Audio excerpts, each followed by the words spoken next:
طب اقعد جنب الشيخ امين. يلا مدرسك. Hamza is one of our great students, which I didn't like him when I first saw him. But now I really have a great relationship with him, and I feel he matured and he became someone who everybody can be proud of, honestly. ممكن نفك يا ابو احمد الميكروفون الثاني؟ لو سهل. يعني ده بيقعد لو سهل. طب حط بقى.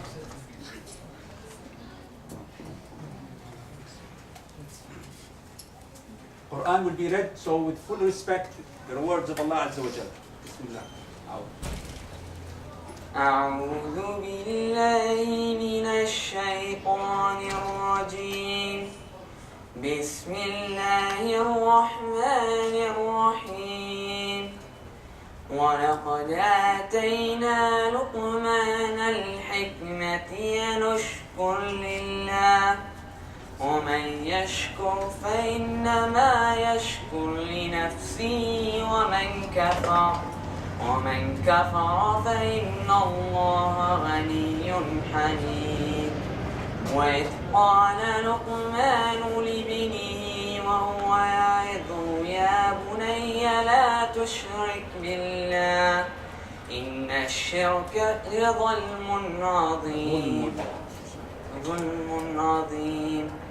ووصينا الإنسان بوالديه حملته أمه وهنا على وهن وفصاله في عامين أن اشكر لي ولوالديك إلي المصير. وإن جاهداك على أن تشرك بي ما ليس لك به علم فلا تطعهما وصاحبهما في الدنيا معروفا واتبع سبيل من أناب إلي ثم إلي مرجعكم فأنبئكم بما كنتم تعملون. يا بني إنها إن تك مثقال حبة من خردل فتكن في صخرة أو في السماوات أو في الأرض يأتي بها الله إن الله لطيف خبير. يا بني أقم الصلاة وأمر بالمعروف وانه عن المنكر واصبر على ما أصابك إن ذلك من عزم الأمور. ولا تصعر خدك للناس ولا تمشي في الأرض مرحا إن الله لا يحب كل مختال فخور. ما شاء الله. تكبير. تكبير. الله أكبر ولله الحمد. Hamza, just a small question. How many months have you studied Quran, mashallah, in Dar Quran school? The beginning of the year, Last year. So in total, because I remember you were with us in last summer, you started, and then last semester and this semester. So more or less 7-8 months so far. How was your Quran recitation, qira'ah, and tilawa before you started? Where do you think you were? What level?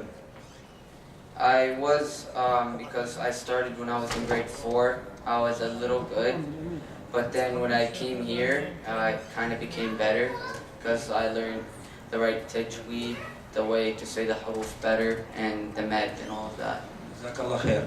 MashaAllah, tabarakallah, great improvement. We're proud of you, Hamza, and all those students, inshallah. And do you encourage others to register, inshallah, in Quran school at Dar and in other places? Would you encourage them, honestly, your age and younger? For sure. If you're going to do it to please Allah yourself, you'll even see that you get better at everything else when you get better at Quran. Jazakallah khair. MashaAllah, tabarakallah. Thank you, barakallah fi Hamza. Jazakallah khair. Okay, can you bring one of your great teachers, Sheikh Abdul Aziz? But I really want him to be with us here. Please take his hand and bring him, our great Sheikh. تفضل شيخنا تفضل.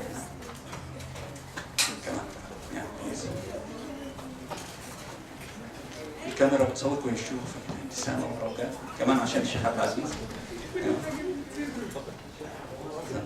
جزاكم الله خير. بارك الله فيكم. طيب ما شاء الله تبارك الله. We're so blessed that we have our great shuyukh, and those who haven't made it, they are apologizing, and they will inshallah see you on YouTube later, and they have sent a great message that they are really proud of all of you. بارك الله فيكم. Some of the shuyukh came a little bit late, so we're going to start by ضيف الشرف Dr. Azzam. He will share with us his insights about Ramadan, and inshallah Sheikh Amin will translate for him, and then inshallah we'll go for an open question and answer session. Inshallah all the youth will be freely talking about certain things that they want us to cover, and then we'll do Salat al-Maghrib, and then we have inshallah an open buffet dinner together. Barakallah fikum. Sheikh Azzam, tafadhal. Assalamu alaikum. I am Dr. Azzam Mutwalli. I am a consultant ear surgery, microscopic ear surgery. My language is not too good, so I have to speak in Arabic, and my brother is going to translate, inshallah. I am happy to see you and to see the activity of our center and our mosque, and this result. I am very happy and ask Allah subhanahu wa ta'ala to bless the authorities for this work. أنا هعيش معاكم كده لحظات بتذكروني بأيام شبابي. أنا صمت بداية صيامي في رمضان في نفس سنه، وكان في نفس الوقت ده في نفس الصيف، وعشان كده أنا بإذن الله هعيش معاكم شوية ذكريات إزاي رمضان والصيام علمني كتير من الأخلاقيات والسلوكيات اللي كانت سبب في ما أدعي إن هو نجاحي سواء في المهنة أو في الرياضة. أنا كنت في فريق الجامعة بتاع كرة القدم، وما كانش في عندي أي مشكلة بإن أنا أبقى متفوق في دراستي وإن أنا بلعب في فريق الجامعة. أول بداية تعرفي في الصيام كان في الصيف، وكنا دايما فترة الصيف كانت فترة طويلة، فكنا بنلعب كورة قبل المغرب، فنيجي على المغرب جعانين جدا وعطشانين جدا، فبقعد على الترابيزة مع الوالد والأسرة، وخيالي كله ماي دريم كله في المية. عاوز اشرب ميه باي صوره من الصور، عشان جدا الفتره طويله في الصيام ولعبنا كتير وعرقنا كتير. فانا صمت حوالي 15 ساعه، وقبل الفطار ب10 دقايق قلت اشرب بقى. ما انا ما جاتش على ال10 دقايق دول. فوالدي قال لي لا يا حبيبي، انت لازم تنضبط، وفي وقت لازم تكمله علشان ربنا يتقبل الصيام، نستنى المغرب. أول درس اتعلمته في الصيام الانضباط في المواعيد. إنه لازم أحترم المواعيد، وده هقول لكم بصراحة جزء أساسي من نجاحي في الحياة. جيت مرة تانية برضك نمنا، وجي الأسرة تصحيني علشان أصحى في السحور. طيب حاضر، فاضل 10 دقايق، فاضل 5 دقايق، قمت كان الفجر قد. قلت لهم أشرب، قالوا لي لا. الله. فتعلمت الدرس الأول مسألة انضباطي في الوقت. هل تتخيلوا إن هذا الانضباط في الوقت كان سبب في كتير من نجاحاتي العملية؟ أولاً هذا الأمر ارتبط معايا في المدرسة. المدرسة الساعة 8، أنا 8 ل 10 ببقى في المدرسة. معانا في الجامعة نفس القصة. لما اتخرجت قصة برضك لا يمكن أنساها على الانضباط في المواعيد. كان عندنا، أنا كنت لسه ريزيدنت صغير. ريزيدنت ده يعني في بدايه الكارير بتاع الطب. فكان لنا يوم في الاسبوع بنسميه جراند كونفرنس، جراند ميتنج، بيتقابل كل الدكاتره الكبار سينيورز والبروفيسورز مع النواب، وانا كنت لسه فيري جينيور في بالنسبه للموجودين.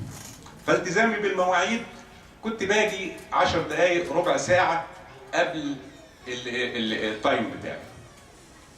فكان اللي كان بيحصل في ده ان احنا كان كل دكتور عنده عيان بيعمل برزنتيشن للبيشنت بتاعه، يقول السيمتومز بتاعته، الساينز بتاعته، الاكس راي، الاوبريشنز اللي اتعملت للعيان. فانا كنت مسؤول عن عيان، وكان في 5 عيانين تانيين، كل زميل مسؤول عن البرزنتيشن بتاع 1 كيس. فانا جيت بدري او باجي بدري، فببص في الشيت بتاع العيانين، ببص لده وببص لده، بشوف الاكس رايز وبشوف الكومبليكيشنز اللي اتحصلت وكلام من ده. لما جه البروفيسورز وبداوا يناقشوا الدسكشن مع الريزيدنت الاخرين في حالاتهم، انا اورينتد بكل كيس من دول. البروفيسور اللي هو رئيس القسم تصور ان انا جينيوس، ان انا عارف كل المعلومات دي واللي هيحصل في الامر دي. وبعد شهر اختارني انا ابقى مسؤول عن الريزيدنس اللي هم موجودين في هذه المستشفى. فده انا بضرب لكم مثل بسيط لدرس اتعلمناه في الصيام، كيف احترم وقتي، وبالتالي كان جزء كبير من سبب نجاحي في الحياه. ده درس الاولاني. اخونا النجار يقدر يترجمه، وبعدين لو في وقت ممكن ناخد درس تاني، اذا ما كانش يبقى كده خلاص. Assalamu alaikum. So he was saying he really likes McDonald's and no, that's not what he said. That's not what he said. All right. So he was saying when he looks at you, he's reminded of his youth. And when he first started fasting, it was kind of similar situation to what we're running into, where fasting is during the summer. So fasting during the summer is difficult, longer hours. It's a little bit difficult. And so one of the first lessons that he learned from fasting was during Ramadan, and he says this helped him through his work and his sports, etc., etc. And at the time, he used to play university soccer. He used to play soccer for the university, and what they would do is they would play soccer for an extended period of time right before Maghrib. So they would play and play and play and play, and then right before Maghrib they'd take some time off, and then they would break their fast. And so for a long day, you know, he's been fasting for about 15 hours, and there was only 10 minutes left for Maghrib. And so he thought to himself, you know what? I've been fasting this long, I don't think 10 minutes is going to make a difference. I'm just going to break my fast. And so his father, told him, listen, there's a time for everything. And so something that we learn from fasting in Ramadan is that there is a time to break your fast, there's a time to start eating, there's a time for everything, right? And so on that same note, when it was time for suhoor, you know, they'd wake him up for suhoor, and that was a difficult thing to do, because you know you don't want to wake up and it's tiring, and so they would wake him up like, hey, only 15 minutes left, hey, only 10 minutes left, and by the time he had woken up, it had been already past Fajr, so Fajr is already done, and so he wanted to eat, and they're like, no, you can't eat anymore. And so something very important that we learn from fasting is timeliness, and how this affected him in the rest of his career. So he studied to be a doctor, and when you're studying to be a doctor, there's multiple stages. First you learn through the coursework, etc., etc. Then you do something called a residency. And in the residency, it's a bit of a practical application of the knowledge, so you can learn even further through experience. And in residency, they had these days called conferences. And in these conferences, what they would do is they would have a whole bunch of patients. I'm not sure if they're real or not, but they would have a whole bunch of patients with symptoms written on their docket. Everything explaining exactly what the symptoms are, when they happen, all the information you need. And because he had learned that lesson from fasting, he has embodied timeliness and knew to always be there early for everything. So at the time, he arrived there about 10 minutes earlier than most everybody. And because he arrived early, he had the chance to read all the dockets. And so he looked at each case and looked at every patient and analyzed what this could be. And when it came time for the exercise, he aced it. And the head of the department was amazed. They were like, this guy's a genius. How is it that this guy figured it out so quickly? When in reality what happened is he did what is required of him to show up on time or before time and get the task done. And what that happened is later on, this head of the department later on in a couple more years assigned him as the head of, forgive me, I missed that one. Jazakumullah khair. So as the head of residency. Jazakumullah khair. Oh. Jazakumullah khair, Shaykhna al-Kiram.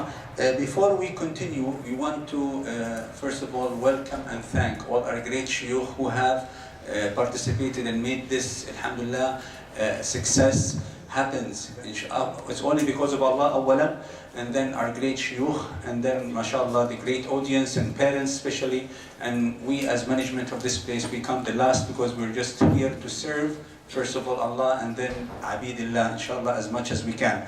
So we welcome, mashallah, a guest that he always comes from a bit far, from Milton, Sheikh Riyad Al-Warzazi. Jazakallah khair, Sheikh Riyad, for being here. Sheikh Riyad is a scholar and a da'i and a sheikh that is available in many masajid, and he travels a lot. He sometimes I feel, why do you go all the time to UK? He said, mashallah, I have a great fan and brothers there who wants me to help them in da'wah and in raising funds for good causes, great non-for-profit organization, charitable organization for Syria, for Palestine, for Africa, mashallah. Jazallah khair, Sheikh Riyad, for his great effort, and we are honored to have you with us. شيخ عبد العزيز كنت انت حنتكلم عنك انت مشغول شويه طيب لما تيجي ان شاء الله حاضر جزاكم الله خير الدكتور مصطفى خطاب الشيخ مصطفى is the imam and khatib of Anatolia Islamic Center. He's known to so many of you, and he's mashallah the author and writer of Quran what's it, Quran what? The Clear Quran. It's the first mashallah translation that is made in Canada, the Clear Quran. Jazakallah khair, Sheikh Mustafa. Maybe you want to talk about it maybe in a minute, a little bit later, inshallah. We're happy to have him. He's also an imam and khatib, and he serves in many masajids, and we just done a great project together. May Allah accept from us, feeding how many families?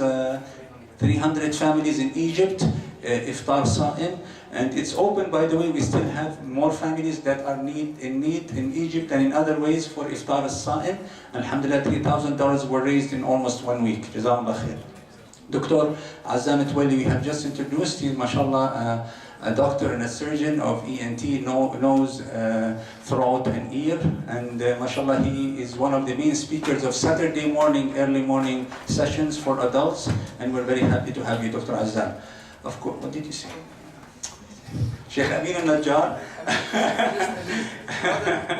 Habibi, Amin is one of the, mashallah, a person that you feel yourself with him, Allah. I personally have known him for a little bit while, but I feel I know him for a long time. Very easygoing, open, and I know he's one of the favorites to the hearts of so many youth. Jazakumullah khair. So now, Sheikh Abdul Aziz, everybody mashallah here knows Sheikh Abdul Aziz is our imam. He's mashallah our hafid, and he knows the 7 qira'at al-kubra, 7 qira'at al-sughra, anything related to Al-Quran al-Kareem, and a lot of ulum from Al-Azhar al-Sharif. Sheikh Abdul Aziz is amazing, young, I can say alim here in Canada. We're proud to have him. And the others, when they come, if they come, they're all known, but we are honored to have them. We have to address that, and we need to respect our ulama and our shuyukh. So Allah is by respecting the ilm they carry and the effort they do. So alhamdulillah, we're proud of them. So can we just give them a round of applause?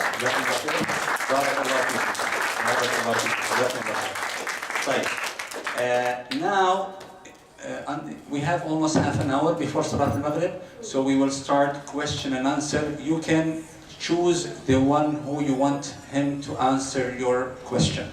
And I want to start with our great sisters. But just in case, also out of respect, if any of our great guests want to 2 minutes, you want to address that?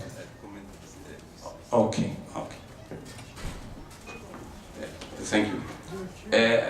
I tell you something very important.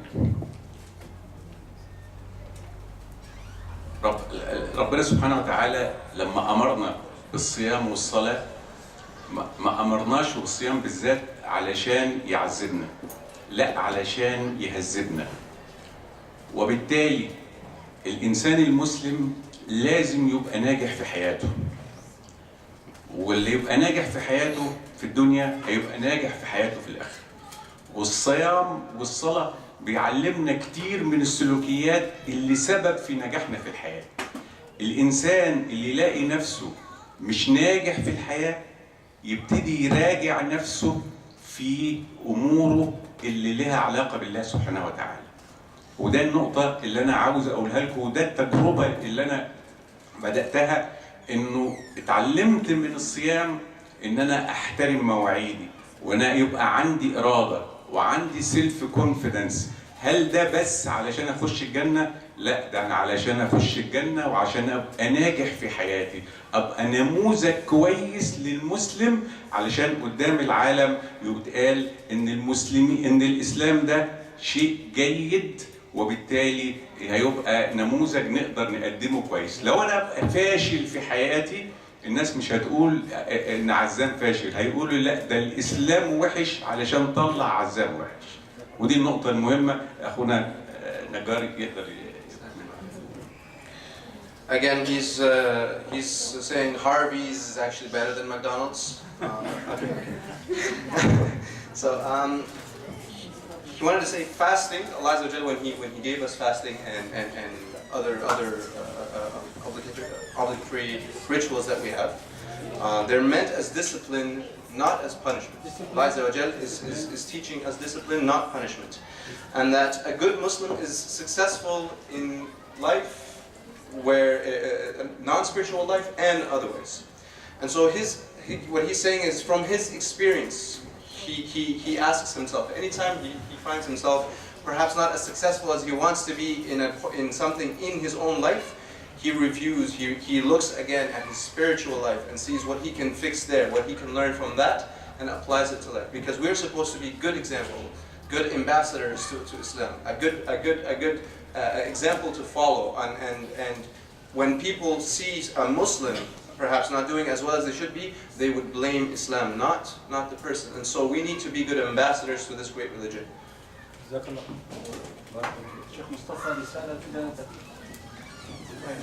السلام عليكم. بسم الله الحمد لله والصلاة والسلام على رسول الله وعلى آله وصحبه وله. So inshallah, my short talk, I'll be talking for just a couple of hours. So be patient, inshallah ta'ala.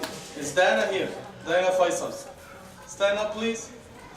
Yeah, mashallah, her family, mashallah, is a part of the Anatolia community, and I told them so much about this halaqah, how amazing this halaqah is, and they decided to come today, and hopefully they will be joining you in the future. Jazakallah khairan, and Ammu Faisal and the rest of the family. Barakallah fi. So yeah, I just came from the dental office. They took off, they took out my big tooth, and I was in pain, and there's like fire in my mouth, and it was bleeding the whole time. So I told Ammu Yasir, if I'm not able to eat after Maghrib, he's going to give me $5, and I'm going to buy whatever I want after Ramadan, inshallah ta'ala. Jazakallah khair. So yeah, so my message, every time I come here and I see you guys, wallahi, I feel jealous. Why? I have 2 minutes, inshallah.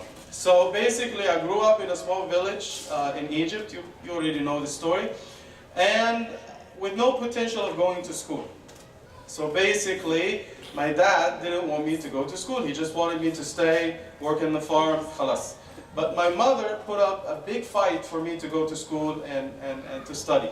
So basically, I used to walk like 1 hour one way, another hour the other way to come home. And after I come home tired, then I just had lunch and we had to go to the farm to work very hard. I didn't have time to play. We didn't have toys, we didn't have laptops growing up. We didn't go to the masjid like this and learn from the shuyukh. We didn't have time. We didn't have time, right?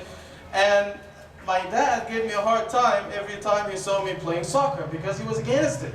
And he said, you will break your neck. You need to focus on your studies. وبعد كده شغلونا في الغيط زي العبيد طول اليوم، تمام؟ You know, so we didn't have time to even study, like do our homework. We were working most of the time in the field. It was very tough for us. And I didn't know how to swim, and he said, if you go to the river to swim, you will drown and you will die. So eventually, I was about to drown. Actually, they built a bridge. They left the hole, and I was about to fall down. And I said, you know what? I have to learn how to swim. And so if you want to do something, you should be able to do it. So my advice to you, take advantage of this. You have your parents behind you. They are taking you to the masjid. They are helping you to learn about Islam. They are taking you to the YMCA to play soccer, to swim, to do whatever you want. What else do you need? I mean, you don't have an excuse for not succeeding because you have everyone behind you and everyone is helping you. He said to touch on the clear Quran, and I could not have been able to do it without the help of Allah subhanahu wa ta'ala. And the actual translation of the entire Quran took me 1 year. And I have to do one page, 2 sides every single day. As they say, come hell or high water. If I was sick, if I was traveling, Eid day, it doesn't matter. I have to do it. And I gave you the example, khalas, I'm almost done, of brother In'am Bukhari, the lawyer. He was disabled completely, but still he was able to go to college. He couldn't speak, he couldn't breathe on his own, he couldn't even open his eyes, but still he went to college, to the law school, University of Toronto. He got a degree in law, then he got masters, he started his own law firm, he became very successful. When I visited him in his house, and as I mentioned when I told you the story, he couldn't even open his eyes on his own. They had to tape them to keep them open. And he told me something, you have to do something good every day. If you don't do something good every day, your nafs will busy you with something wrong or something bad. So you have to do something good every day. And I told myself, if In'am Bukhari, a disabled man who couldn't breathe, who couldn't speak, who couldn't move any organ of his body on his own, was able to succeed, I have no excuse. I have to do it. So this should give you the sense of urgency, the sense of purpose in life. Set a goal for yourself and try to achieve it, knowing for sure that Allah subhanahu wa ta'ala is there to help you and you have your family behind you. But you need to work hard. We ask Allah subhanahu wa ta'ala to make you successful, to make you good Muslims. Ameen ya Rabbil Alameen. Jazakallah. Sheikh Riyad Warzazi, a message for the great audience. I did not come here to speak. He told me you come here because there's a party, there's food. This is why I came. This is what he told me. He said, you're not going to talk, you're just going to celebrate. I came here to celebrate. And I'm not ready. There's food. طيب. بسم الله والحمد لله والصلاة والسلام على رسول الله.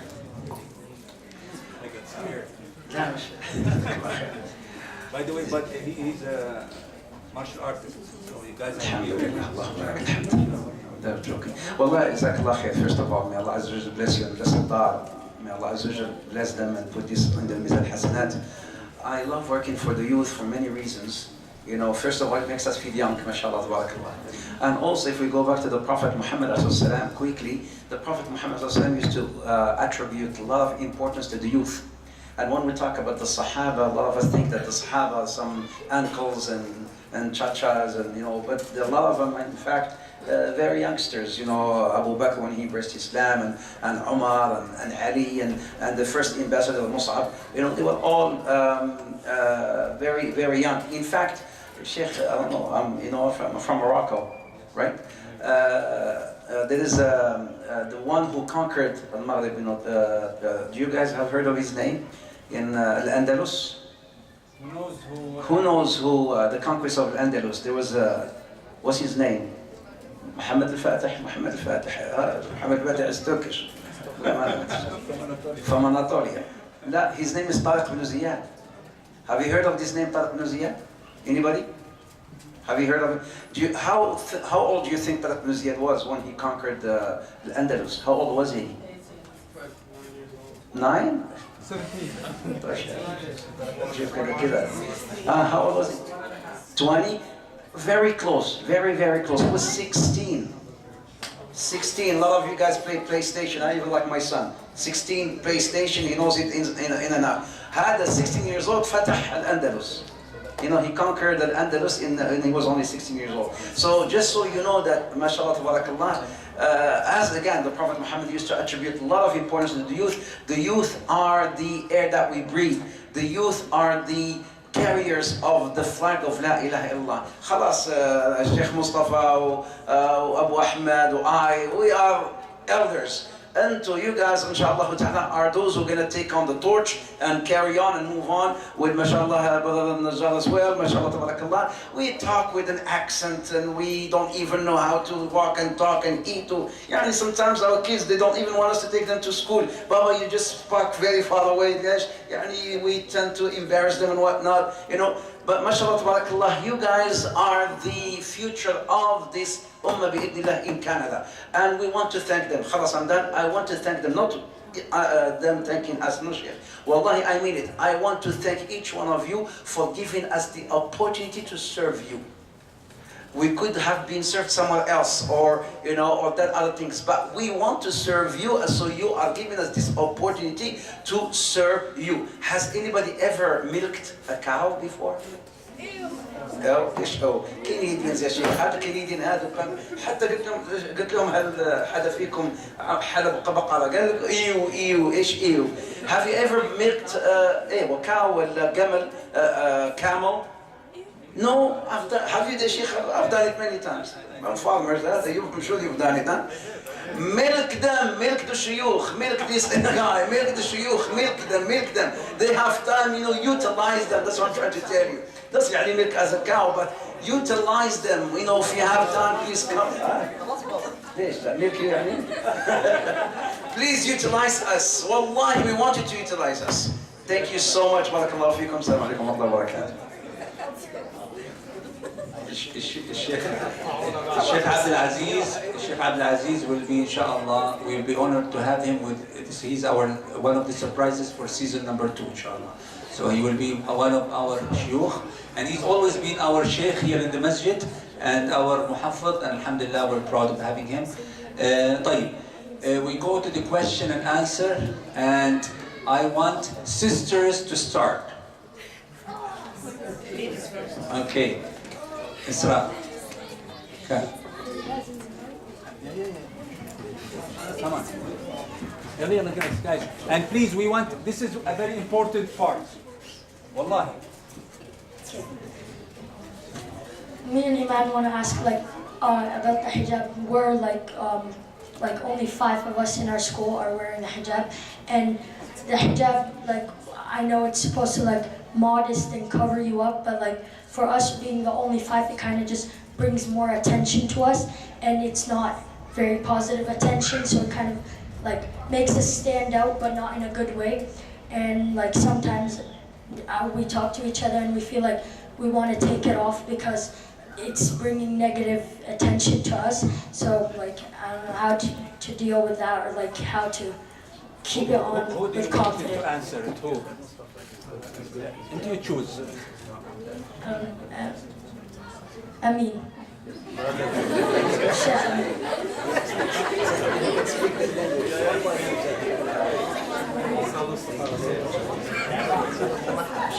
Listen, I'm worried you asked the wrong person. I mean,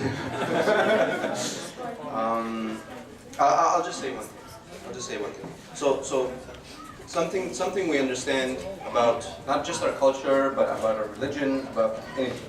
You can apply this not just to your hijab. You can apply that to the funny food that you bring to school. Right? What is this smell that you bring? What is this? Kushari? What's kushari? Right? So it's everything about you. It's everything about you. Why is your skin color look like this? Why do you look like this? If you were to take off your hijab, they would ask, why does your hair look like this? It's not just your hijab. It's everything about you. We are always worried about the other. We are always worried about what we don't understand. And so if we can pay attention. I'll give it to you. What I wanted to say is that you're saying it attracts attention. I don't disagree with you that one of the points of wearing hijab is to not bring so much attention to yourself. I agree with that. And in here you might notice that, oh, I'm getting attention, I'm attracting attention, so therefore I'm actually doing the opposite of what hijab is trying to do. But in reality, the type of attention that it's kind of repulsing, that it's pushing away, is a type of invitation that we don't want to put out there, right? And so I would say hijab is actually doing its job.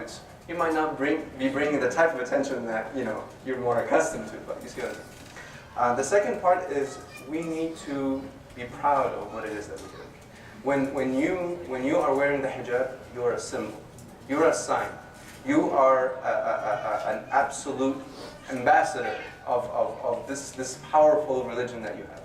And having that kind of discipline shows everybody else that you have a mission in life. Everybody's thinking about soccer, and I love Cristiano Ronaldo, and I want to be the next Instagrammer, and I want to be. Everybody's got like some goals, and tomorrow you're going to grow up and you're going to notice that all these goals are going to disappear, and your goal is the one that's going to stay. Your goal is the one that's going to lead you to the very, very end, because it's a good goal. It's a goal given to us by Allah. So be proud of that. Be proud of your goal. Be an ambassador. Wear it with pride. If you find yourself second guessing yourself, just remember, why am I wearing this in the first place? What's the point behind it? One, I'm following the orders of Allah because there's something way higher that I want. And my entire life, however long it spans, is nothing compared to the endless amount of Jannah that I want to get. It's nothing. Wallahi, it's nothing. How long do you think you're going to live? Just throw a number. What? 90? 100? Okay, so if you're going to, let's imagine 100, right? You get into Jannah. You get into Jannah. Say Ameen, yes. Ameen. So we get into Jannah. And the first thing, imagine I was a really, really sucky person. I just was horrible. And I just made it just bila ilaha illallah. That's how I got it. Imagine that. That level, would you be willing to give everything you have right now for that level? That nothing level. That when Allah Azza wa Jalla says, just go in this. Here, I'll just let you have this. Would you be happy with that? It's infinite, right? So what's 100 years? What's 200 years compared to that? Right? And that moment of peer pressure that you're feeling right now isn't even your full life. Give yourself just 5-6 years.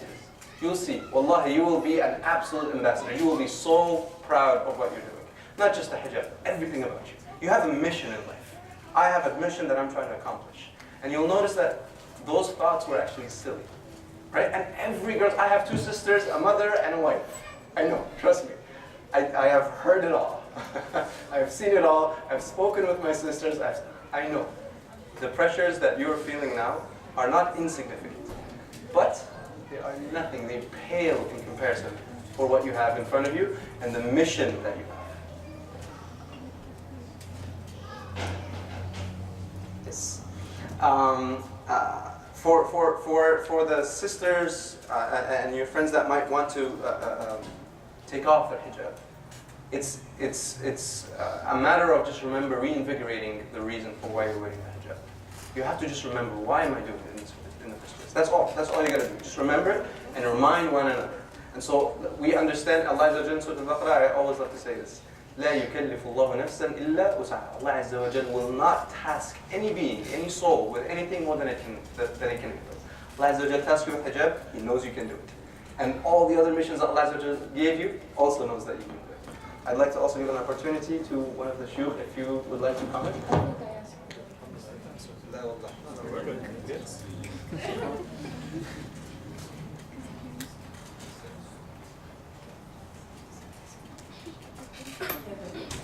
So think of also what the Sheikh had asked before too, right? What had said before when he was talking about McDonald's. Fasting taught him discipline. Hijab will also teach you discipline. Hijab will teach you to be proud. Wallahi, sometimes, I'll tell you something. When I took Islam very seriously, one day, I don't know what it is, someone sent me a video and I just cried all night. Wallahi, I still remember that day. I just cried all night for all the sins that I've done. And I just had this, I don't know, I can't explain it to you. And when that happened, I was so proud that Allah Azza wa Jalla chose me. He could have chosen anybody else, but He chose me. He chose me. Right? Allah Azza wa Jalla says in the Quran many times, Huwa ijtabakum, He chose you. And when we say ijtaba, means He picked you for a reason, because He knows you can do it. right? Not a slafakum. The slafa means he picked you, but like, you know, you just like pick something out of a box. But ijtabakum means he picked you for a reason because he knows you're up to it, right? And so when Allah Azza wa Jal gave me, I had to. Not from myself. Allah Azza wa Jal showed me the way. I just got this understanding all of a sudden that I am special. I was picked for this. And I think this is really why I was crying. And when you understand that level of pride, when you really, really, truly get that, that changes your entire life. I'm wearing the hijab. I wished at the time that I had something like a hijab to be like, I am Muslim. Yes, I am Muslim. I wanted to show it somehow. I wanted to just scream it on the top of the rooftops, but I had nothing. And I looked at my sisters, I'm like, I wish we had something like a hijab for us, because I was so proud of it.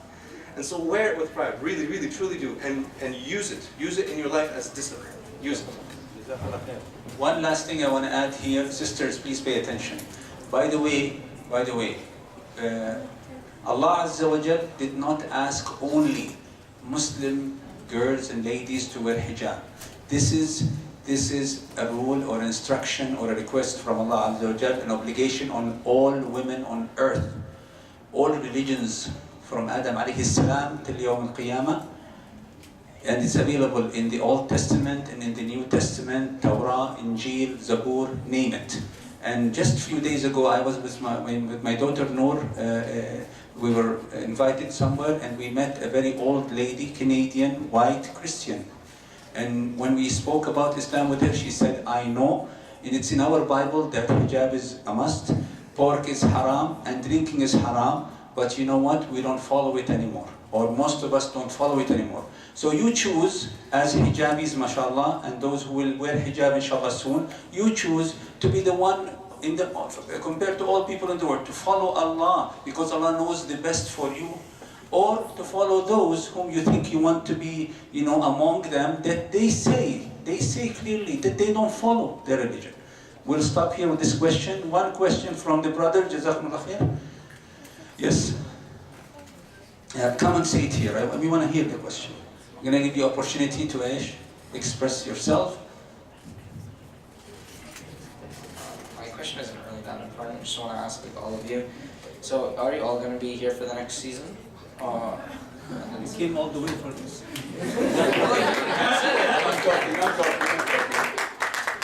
I'm joking.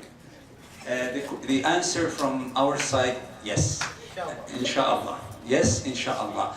And I will understand that you want them to be here for next time, right? Is that, Sure? Okay, of course. Okay, one question, another question. Time, mashallah, is going on, and we're really having fun here, alhamdulillah. Learning. Questions, brothers and sisters, mashallah. If you don't ask questions, the shuyukh will ask you questions. Yeah, here you have one. You want them to ask you a question? Okay, yes, brother.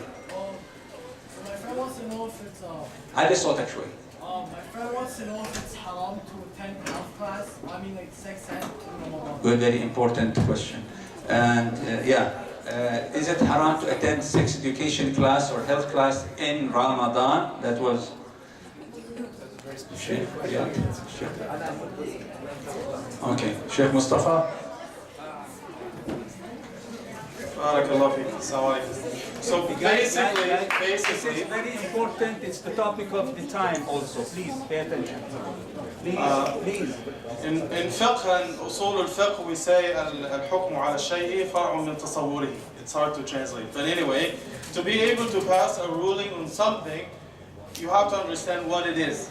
And say for example, if someone goes to a traditional sheikh and he says, is hot dog haram or halal? So the sheikh will say, who doesn't have the knowledge about hot dog, he'll say, dog, it should be haram. It's a totally different thing. So now when we talk about the, the sex education and so on and so forth, so what do you study? At Al-Azhar when we were young, في الإعدادي, like grade 6 and 7 and 8, we used to study this particular subject, but from the point of view of maturity and purification. When someone hits puberty, what are the signs? How do you purify yourself if this happens? Maturity for women and maturity for men. And there was nothing wrong with that because it's all mentioned in the Quran, it's all mentioned in the hadith of the Prophet ﷺ. But if you study it from another perspective, like I met a representative from the Ministry of Education, the Board of Education in Niagara, and we were talking about the difference between the Islamic perspective and the secular perspective when it comes to sex education. And she said they should be the same, they should be about the same. And I said, no, they're totally different. Because from this perspective, just do whatever you want, but protect yourself. From our perspective, you don't do it, period, until you get married. Totally different things. So in Islam, you can always do something the right way or the wrong way. So Islamically, the right way is when you get married, enjoy life, alhamdulillah. But from the secular perspective, it's a totally different thing. We need to learn about our bodies, we need to learn about maturity and so on and so forth, but when the right time comes, I'm not going to teach a grade 1 kid about, sexuality and about all that stuff and who a person can love and so on and so forth and how to get intimate with someone. It's too much, too early, right? So we have to wait till the right time, and it has to be taught from the right perspective. When I was in Edmonton, they used to invite us to the public schools. Some of them, they had like 75% Muslim, 90% Muslim students, and they would ask us to come and teach the Muslim students about maturity and from a Muslim perspective. Yeah, we need to learn this stuff, it's important, it's crucial to us to understand, but also when the right time comes. Timing is very important, and what you teach is also very important. It has to be suitable for the students as well.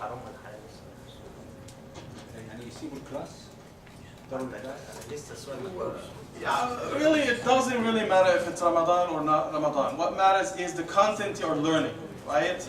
Yeah, so if it's relevant to maturity and purification and something that has haya in it from an Islamic perspective, you can study it in Ramadan or outside Ramadan. But if it is something like very extreme, then I don't know. For me, in Ramadan, outside Ramadan, it's the same thing. Thank you very much. Now, a sister had a comment, and I have, mashallah, a project because of this question. Jazakumullah khair. Every question really matters.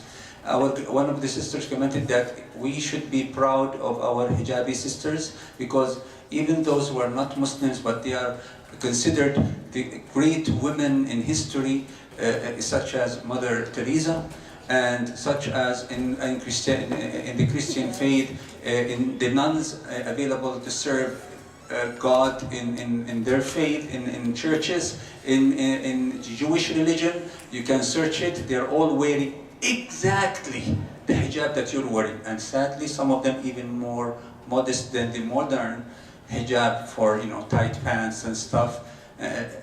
Alhamdulillah, you can start gradually to go to that great level where you're covering your body the best way possible. Fi sabilillah, not because my parents wants or my teacher. It's for Allah. Allah will make it easy for you. So you have to be proud. And the real Christians and Jewish, they're hijabi, and you know about that. Now, for the project what I'm talking about, because we're talking about sex ed here, that we need as masajid and shuyukh to come up with a badil. So we want sisters, we want a group of sisters to gather together and make a program to teach in the Islamic way, in a way that it's modest, with haya, and with real information about what stuff that girls need to learn at a certain age, brothers too. So until that happens, if you have a question, you ask us, we'll do our best to answer it. You ask the right person for the right knowledge, inshallah. So we have maybe another 5 minutes before the adhan. We can accommodate maybe one question or more. Another question from the sisters, come on. So it's one at a time. Someone? Anything? Yes, sister. I was just wondering, what was it like to follow the field of being a scholar or anything in the Islamic field? What was it like? What were your thoughts on it? And what would you do? What would you say to encourage someone to follow that field as well? Very, very, very good question. That means a lot for us. How can you be a scholar? What path should someone take to become a Muslim alim or a da'iyah that can be in a place to, mashallah, encourage others for hidayah? So we'll take Sheikh Riyad this time, please. Sheikh Riyad. No.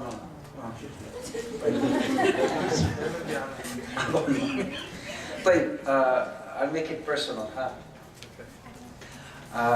When my father sent me to the US in 1988 to go to school after I graduated from Morocco, I did some Islamic studies. But I do come from a very, very, at the time, very non-Islamic family. Yani, my family, I've never seen my father pray until I was 30 years old. So I went to San Francisco, I went to school and I studied there. And that's where, alhamdulillah, I chose the path. Although, subhanAllah, we were studying Islam back home, but just to study, and there was nothing proper to it. But when I went to the US, Allah subhanahu wa ta'ala, the brother said, there was something that maybe you heard, and there was something I heard myself, which in fact affected me and affected my brother together. And then I started growing my beard, and I started praying regularly, started doing my proper hifd. I went back to Morocco, I remember in 1990, to visit my family. My father saw me at the airport and he said, had I known, I would have sent you to Al-Azhar. I did not send you to US, I would have sent you to Egypt. What's with the beard? So my first challenge was with my father to shave the beard. That was the first challenge. It was really difficult. And then my studying and all that, alhamdulillah. يعني من يريد الله به خيرا يفقهه في الدين.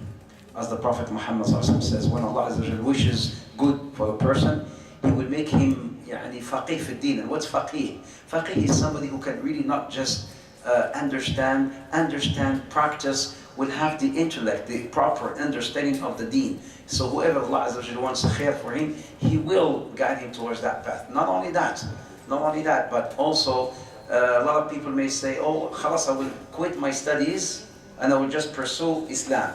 Today we need doctor alims, and we need female, mashallah, tabarakallah, lawyers, alima, and we need dentists. And I don't want to take my wife to male doctor or dentist or kada, or prophet, of course, to take her to female. So all of us will become alims, right? And then what are we going to do with our children and our family and whatnot? So we need also this field, the field of science. We need lawyers, we need doctors, we need politicians. What else? Police force. We need for both men and women, not just ilm and deen or kada. Yes, ilm and deen daruhi, but it's beautiful when you have alim tabib, mashallah, alim doctor, alim surgeon. He will, before he will perform the surgery, he will tell you about something, about Allah Azza wa Jalla and the Quran and deen. Wallahu ta'ala a'lam. Subhanallah, and two things. Number one, this is the same story of Yasser, Abu Taha. I went to the Philippines to study dentistry, and I was not, that much practicing Muslim, and I've learned my deen through my great brothers that I've never, inshallah, forget. And subhanallah, I came back with a beard, and I had similar problems with my beard. It was much longer than it was here. Subhanallah. So Allah Azza wa Jal chooses you, but also you can make yourself available for Him to choose. Allah will choose His ibad because their hearts are ready to be chosen. You need فَمَنْ أَعْطَى وَاتَّقَى وَصَدَّقَ بِالْحُسْنَى فَسَنُيَسِّرُهُ الْيُسْرَى. You have to start with your own first. Okay, Jazakumullah khair. I have one question from here, brother. You raise your hand. It wasn't a question, it was a comment about the sex ed education. Yes. To this problem, and last week my wife called the school. Yes. And they were very understanding. They said whenever the child feels that he's uncomfortable, Barakallah feek. he's welcome to Yes, leave. I think this Go is to the library, great additional information. Your parents can talk to your teacher or your administration at school and tell them when you teach sex education or something that is related to haya stuff, that my daughter or son can leave their class in the library or go home. And we did that, all parents did that, I believe. And if just for instance you thought it's okay to attend because the information given wasn't from that type, and inside the class you felt you're not comfortable, it's your right to say, sorry, I want to leave my class. Yes, Brian. Is it halal to learn about girls or is it because in health class they said, oh, like you said, it's like what happens to you, so that's okay, but they were teaching us about the girls. Yes, Jazakumullah khair. Very valid point. In health class, especially in the beginning, the puberty period, sadly they teach both students, male and female, about both genders, which according to Brahim's, the way he sounded, doesn't make sense to him. They can teach him about his body. Why should he learn at this age about the body of the opposite sex? Yes, it's not proper. At a certain age, you know, when you're almost gonna get married, you need to learn, of course, because you know you're gonna make a family, and you will know it when the right time, according to shuyukh. We don't want to make more times right now, but we will have after the Salat al-Isha and Adhan time to talk to shuyukh. Salat Maghrib, asif, Salat Maghrib. So we have how many minutes left? 2 minutes left, or 4 minutes left. Food will be only served, sisters, after Salat al-Maghrib. Because if they start now, they will not do Salat al-Maghrib. So right now, with the shuyukh, some of you want to have one-on-one, some want you have to greet them, to thank them, some want to know one another, it's okay. But please, we need to take the chairs outside the masjid for the next 2-3 minutes. جزاكم الله خيرا وبارك الله فيكم تقبل الله منكم صالح الأعمال. We can still